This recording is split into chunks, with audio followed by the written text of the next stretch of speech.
Bismillahirrahmanirrahim. Assalamu alaikum rahmatullahi wa barakatuh, Islamic school educators. We have a very special guest. Honestly, we're honoured to hear from our brother today. I'm with brother Jaween, Chanicka. He is the superintendent at Next Generation School in Dubai. He's been here for about 6 months. About 6 months, yeah. And conservatively, he's done multiple years' work in that sort of 6 months, he and his team. So I'm going to wish him a warm assalamu alaikum. And we'll hear a little bit about his story, which he's placed the journey on the wall so we can all benefit, inshallah. Yeah. Assalamu alaikum, everyone. So I am the superintendent of Next Generation School, which is an American Islamic school in Dubai. And we are trying to do the work of building an Islamic school that has strong academic focus and producing the type of children, the type of ummah that we want to go out into the world and really support making a change, making a difference in the world. For us, a big part of the work that we had to do in the last while has been really anchoring what is our vision and what is our mission, because the work of the school should be tied to something, just like the Prophet ﷺ when he was in the Khandaq and he had the vision for what he saw for the Ummah.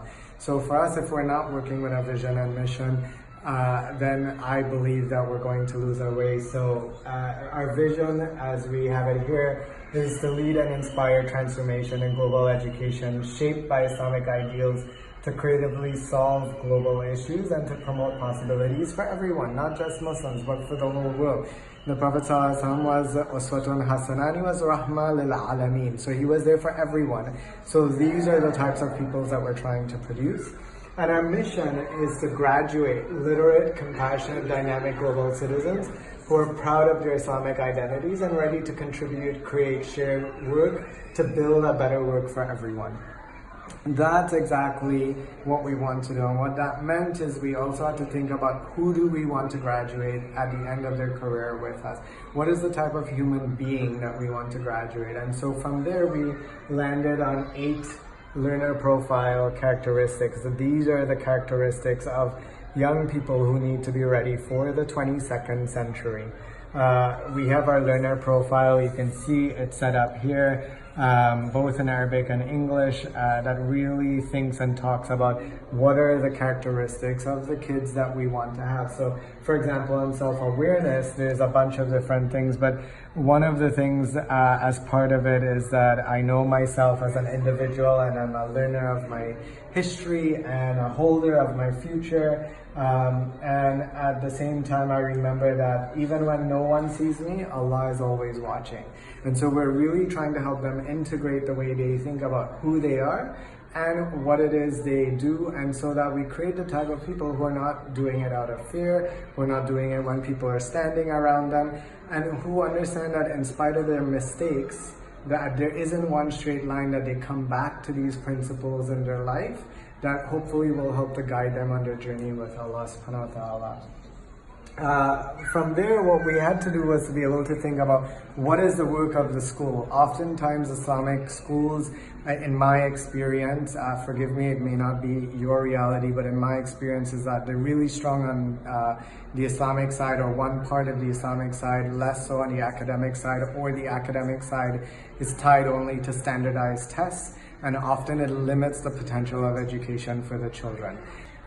So often what happens in Islamic schools is that they're either really strong with the Islamic piece, or they're only focused on academic pieces as it concerns standardized testing or very specific standardized results. What that means is we get diluted in our approach, and the work is not focused on what is our vision, what is our mission, and we replicate schooling, and we actually in turn harm our kids often because they're either doing really good on the test or they're really good with some pieces Islamically, but they're not ready for the world, and we're not ready for our duties to go forth and be world citizens who can positively contribute and help to shape the societies that we live in. So what we've done is we've landed on 3 goals. Our achievement goal to inspire and engage our students to become literate, compassionate global citizens by utilizing culturally relevant and responsive inquiry-based learning, supported by rich, consistent, and explicit assessment practices. solid, strong, leading edge pedagogy is important for us in our schools. Well-being, what does that mean for us? So, so equity goal, yeah? Yep. So our equity goal is really focused on how do we hold ourselves responsible as adults for being accountable for the outcomes that we see. So I don't accept when people say the kids are, the families are. I really, what we do as a senior leadership team is we start from the place of how is it that what we are doing has contributed to this? What is it that we must change? Because that's anchored in our understanding of Muhasabah. Hold yourself to account before you're taken into account by Allah. We can't be running schools where we're responsible for the upbringing of children without holding ourselves to account. We had Omar radiallahu anhu, who was worried about a goat at the edge of his rulership, worried that the goat might stumble and fall. And we have children who are right immediately accountable to us. And we're not thinking about necessarily what is it that we're doing that's actually causing the problem. What that then meant for us was that we had to look at our structure, and so we've changed our organizational structure based on the understanding that the Prophet ﷺ said that each of you is a shepherd to their flock. And so what we have now in our organizational model is the superintendent's actually at the bottom of the hierarchy, and then the deputies, then you have all the other folks, and the teachers are actually, and the parents and the kids are really all working with the focus on the students. And this for me is the basis of servant leadership. It's the way why it is the Prophet ﷺ, everyone went to him whether they were Muslim or not, because it was the way that he led. So we have a lot of these cultures where I'm in charge, so what I say goes.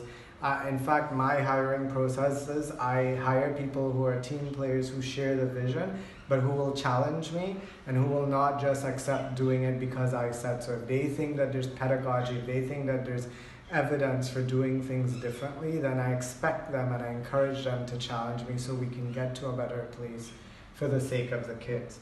The other thing that it meant from an instruction place was, how do we think about the understanding of the teacher? The teacher is not just Mualim, the teacher is also Murrabi. So what does it mean? So how do we engage in tarbiyah? How do we engage in building and developing children based on a learner profile that is anchored in belief structures that we hold, and get them to a place where we're thinking about instruction differently, that we understand that it should be inquiry-based, that it should be culturally relevant and responsive. It should also be connected to the real world. Education, we're doing education now for the 22nd century. That's our goal, not the 21st century. We're 20 years into the 21st century. We can't keep talking about it if we're thinking about the world we're moving into. And so the pedagogical design that we're using for the school is using inclusive design. The 6 threads of inclusive design means that these 6 things need to be happening simultaneously to achieve those 3 goals that we have mentioned that will actually help us to achieve our vision and our mission as a school. So, when we think about our data, how are we measuring? And so this is actually an incomplete picture of what we're doing because I'm only just starting to map this. Maybe when it's done, I'll take a quick video and send it to you. But what I'm doing is mapping how our work through the 6 threads are actually helping us to really maintain the goal and the desire that we have to build a type of Muslims who will go out into the world, feel proud of who they are, be able to honor that we will have people who don't believe what we do, and they have just as much right to believe and to be who they are, just as we want that for ourselves, but that we can work together to build the world that we want. And I believe that ultimately the Prophet ﷺ, we saw him work with people who shared the same goals and the same visions within his family and outside for the type of society that they wanted. And that's where even some of the principles of human rights came out of the charter that was built in Medina when he was building the society that he did. So we need to think about how we, yes, learn from that past, but actually actualize it now for the children who are moving forward into the future. And that, in a small way, is a snapshot of some of the work that we're trying to do at Next Generation Schools. Assalamu alaikum. Jazakallah khair, Brother Jaween. Honestly, really transformative, extremely impressive and deeply inspiring. Thank you so much for sharing. One of your philosophies that you've shared with us is that you don't hold on to the things that you're doing, you share them for people's benefit. Yeah. Certainly we need to acknowledge that this is the work of Brother Jaween and his team and at New Generation School. Next Generation School. Yeah. But as you can see, this is their journey and their wall. I think there's plenty of gems for others to think about such things for their own context. Once again, thank you so much. Absolutely, and inshallah, you can follow us on Instagram, you can follow us we have a Facebook page as well. And I'm sure, inshallah, you took pictures of some of the learning that's happening. Feel free to share that as well. Jazakallah khair. Barakallahu feekum. Assalamu alaikum. Alaikum salam wa rahmatullah.